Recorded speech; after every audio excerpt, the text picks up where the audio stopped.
France మాత్రం ముస్లిం వర్గాలలో కొంతమంది విదేశాల నుండి వచ్చి బంగ్లాదేశ్ నుండినో లేకపోతే మయన్మార్ నుండినో ఆఫ్ఘనిస్తాన్ నుండినో బ్రతకడం కోసం వచ్చి క్రమంగా అక్కడ తీవ్రవాదానికి పాల్పడుతూ చివరికి ఆ దేశంలో ఫ్రాన్స్లో మత తీవ్రవాదాన్ని పెంచి పోషిస్తున్నటువంటి వాళ్ళ కఠినమైన చర్యలకే దిగుతోంది. దీనికి కారణమవుతున్నటువంటి వాళ్ళు అంటే ఫ్రాన్స్ను కూడా మతరాజ్యంగా మార్చేయాలి, ఇస్లామిక్ రాజ్యంగా మార్చేయాలని కుట్రలు పన్నడానికి వెనకాల ఉన్నటువంటిది ఇతర దేశాల నుండి వస్తున్నటువంటి ఇమాములు అని గుర్తించారు.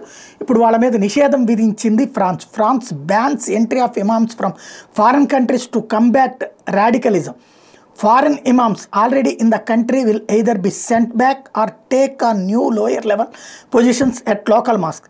Emmanuel Macron contends foreign imams may promote Islamic separatism or replace French law and customs with its own religious laws. ఇది ఫ్రాన్స్లో ఉన్నటువంటి ప్రభుత్వ చట్టాలను పక్కన పెట్టి మత చట్టాలు కావాలని కోరుతాం వెనకాల బయట నుండి వచ్చినటువంటి ముస్లిం పెద్దలు ఉంటున్నారు, ఇమామ్స్ ఉంటున్నారు, వాళ్ళకి మీదనే చర్యలు తీసుకుంటున్నాం అన్నటువంటి తేల్చి చెప్తున్నాడు ఫ్రాన్స్ అధ్యక్షుడు.